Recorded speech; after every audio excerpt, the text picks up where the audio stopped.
Question है ए train accelerates from rest, इसका मतलब इनिशियल वेलोसिटी ट्रेन की 0 है एट कांस्टेंट रेट अल्फा, ये जो अल्फा है ना ये उसने एक्सेलरेशन की वैल्यू दिया है, एक्सेलरेशन अल्फा है for a distance x1 and time t1। After that it retards, उसके बाद वो डिक्लेरेशन के साथ जाता है, इसका मतलब उसकी वेलोसिटी डिक्रीज होंगी किस रेट के साथ, बीटा के साथ, कितने डिस्टेंस तक, x2 डिस्टेंस तक, कितने टाइम तक, t2 टाइम तक। Which of the following relation is correct, इसमें से कौन सा रिलेशन करेक्ट है वो हमको कैलकुलेट करना है, पता करना है। ठीक है जी, तो ऐसा करते हैं, ग्राफ बना लेंगे। ग्राफ किसका बनाएंगे, वेलोसिटी टाइम ग्राफ बनाएंगे, जो सबसे ज्यादा फायदे वाला है। यहाँ पे मैं टाइम बनाता हूँ, यहाँ पे मैं वेलोसिटी बनाता हूँ। ओके, ग्राफ शुरू करें। सबसे पहले जब टाइम 0 था तो इनिशियल वेलोसिटी कितनी, रेस्ट में था वो, इसका मतलब यहाँ से मोशन शुरू होगा, एक्सेलरेट कर रहा है अल्फा रेट के साथ, इसका मतलब स्ट्रेट लाइन ग्राफ बनेगा और यहाँ पे एक्सेलरेशन की वैल्यू अल्फा होगी। यहाँ तक एक पर्टिकुलर पॉइंट तक पहुंचे, हम मान लेते हैं पॉइंट ए इनिशियल पॉइंट है, पॉइंट बी फाइनल वेलोसिटी वाला पॉइंट है, यहाँ पे वो मैक्सिमम वेलोसिटी तक पहुंच गया है। उसके बाद क्या हुआ, उसके बाद ये हुआ after that it retards to rest, उसके बाद उसमें रिटार्डेशन आया यहाँ तक कि वो रुक जाए। कितनी रेट के साथ रिटार्ड हुआ है, बीटा रेट के साथ, और कितना डिस्टेंस उसने कवर किया, x2 और टाइम t2। ठीक है जी, तो एक्सेलरेशन वाला जो टाइम है वो t1 के बराबर मेंशन किया हुआ है और डिक्लेरेशन वाला जो टाइम है वो t2 के बराबर मेंशन किया हुआ है। ठीक है, इतना तो हमको समझ गया। और क्या दिया है उसने, जो एक्सेलरेशन का जो डिस्टेंस है ना वो x1 के बराबर है और डिक्लेरेशन का डिस्टेंस x2 के बराबर है। हमको ये रिलेशन निकालना है कि डिस्टेंस का, टाइम का और एक्सेलरेशन का रिलेशन क्या होगा। हम मान लेते हैं कि जहां पे मोशन खत्म हुआ वो पॉइंट सी है, जहां मोशन शुरू हुआ वो point A, final point B, और जहां मोशन खत्म हुआ वो पॉइंट सी के बराबर है ग्राफ के अंदर। ठीक है, हम काम शुरू करेंगे। हम सबसे पहले बात करते हैं फॉर ए बी वाले पाथ के लिए, ए बी वाले पाथ के लिए डिस्प्लेसमेंट की इक्वेशन क्या हो जाएंगी, जिसको लिखा जा सकता है s is equal to u t plus half a t square, है ना। डिस्प्लेसमेंट हमको निकालना है। ए बी वाले पाथ के लिए डिस्प्लेसमेंट उसने दिया है कितना है, x1, लेकिन उसके लिए इनिशियल वेलोसिटी 0, इक्वेशन बन जाएगी हाफ, एक्सेलरेशन कितना है अल्फा, और टाइम कितना लगा t1 स्क्वायर, इसको नाम दे दो इक्वेशन नंबर 1। इतना समझे। उसी तरह पाथ ए बी के लिए दूसरी इक्वेशन लिखी जा सकती है v is equal to u plus a t, है ना, v is equal to u plus a t. अगर हम देखें तो पाथ ए बी के लिए v यानी फाइनल वेलोसिटी हो जाएंगी वेलोसिटी एट पॉइंट b, है ना, और u मतलब इनिशियल वेलोसिटी टाइम जब 0 था a वाला पॉइंट, इस पे तो इसकी इनिशियल वेलोसिटी 0 थी तो ये u तो कैंसिल हो जाएगा, बचा ए बी वाले पाथ के लिए एक्सेलरेशन है अल्फा और टाइम कितना लगा t1, इसको नाम दे दो इक्वेशन नंबर 2। इतना समझे। ये इक्वेशन नंबर 1 काम की इक्वेशन है जिसमें हमको x2 x1 का रिलेशन मिला टाइम के साथ और ये vb का रिलेशन मिला अल्फा और t1 के साथ, ये दोनों इक्वेशन काम के हैं।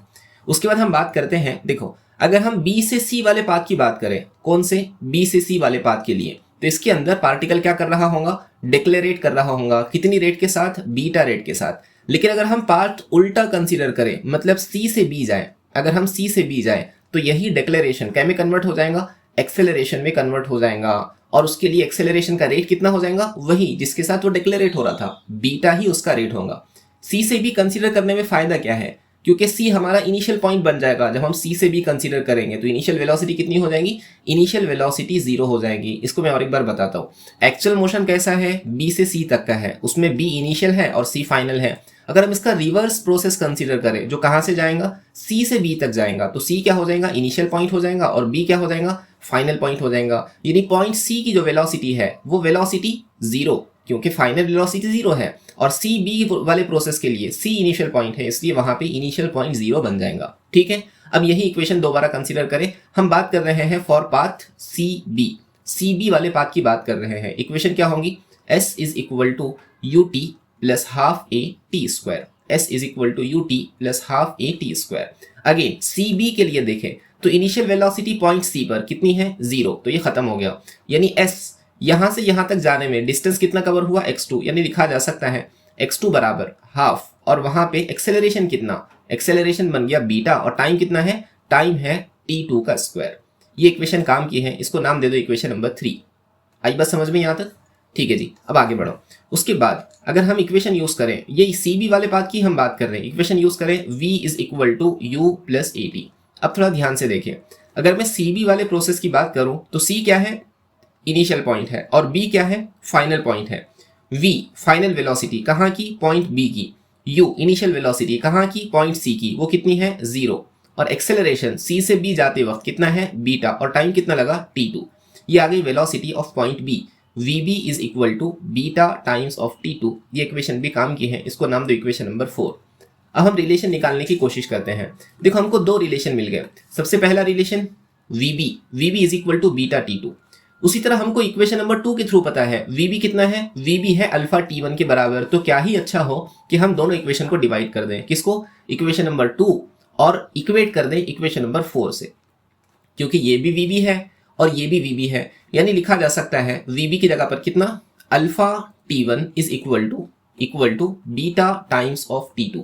यानी हमारे पास वैल्यू आ जाएंगी, किसकी वैल्यू आ जाएंगी, alpha by beta is equal to t2 by t1। ये हमारा फाइनल रिलेशन बना, alpha by beta is equal to t2 by t1। अब जरा ऑप्शन चेक करो तो alpha by beta is equal to t2 by t1 किस में है, alpha by beta is equal to t1 by t2 है यहाँ पर। इसका मतलब ये तो गलत हो गया।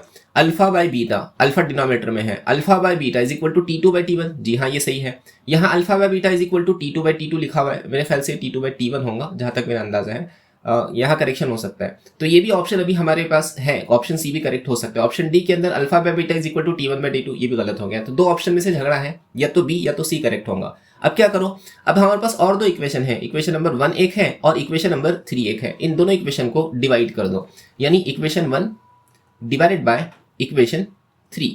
इक्वेशन 1 क्या कहती है, इक्वेशन 1 ये कहती है x1 इज इक्वल टू कितना है, half alpha t1 square. Equation 2 क्या कहती है, इक्वेशन 3 क्या कहती है, x2 is equal to half beta t2 square.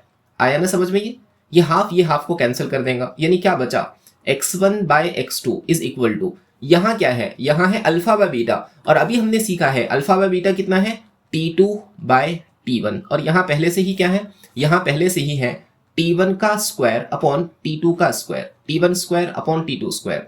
ये t2 इस t2 को कैंसिल करेगा, ये t1 इस एक t1 को कैंसिल करेगा। यानी हमारे पास फाइनल इक्वेशन बनी। फाइनल इक्वेशन क्या बची हमारे पास, फाइनल इक्वेशन बची x1 by x2 is equal to t1 by t2। x1 by x2 is equal to t1 by t2। दो रिलेशन हमारे पास आए हैं, एक तो alpha by beta is equal to t2 by t1। अब जरा देखो x1 by x2 is equal to t1 by t2 है क्या, देखो यहाँ x1 by x2 is equal to t1 by t2। जी हाँ, ऑप्शन बी करेक्ट होना चाहिए, option B should be correct. ये इक्वेशन को मैं दोबारा लिख लेता हूँ। पहली इक्वेशन है alpha by beta is equal to t2 by t1, लिख लेता हूँ मैं, alpha by beta is equal to कितना, t2 by t1। Second equation हमारे पास आई, क्या आई, x1 by x2 is equal to, check कर लीजिए एक मरतबा, x1 by x2 is equal to कितना, t1 by t2 is equal to t1 by t2। अगर हम इन दोनों को मिक्स कर लें तो हम लिख सकते हैं x1 by x2 is equal to t1 by t2। और हमको मालूम है t1 बाय t2 कितना, यहां से देखो t1 बाय t2 कितना हो जाएगा, t1 बाय t2 हो जाएगा बीटा बाय अल्फा, है ना, ये रिवर्स हो जाएगा। देखो जी, t2 by t1 alpha by beta है, तो t1 by t2 beta by alpha हो जाएगा। इसका मतलब t1 by t2 is equal to beta by alpha is equal to x1 by x2। ये हमारा फाइनल रिलेशन होना चाहिए जो कै में है, जो ऑप्शन बी के अंदर है। So option B should be correct, option B को हम सही मानेंगे। समझे क्वेश्चन, ये बहुत ही अच्छा क्वेश्चन था जिसमें दो अलग अलग रिलेशन आपको निकालना था।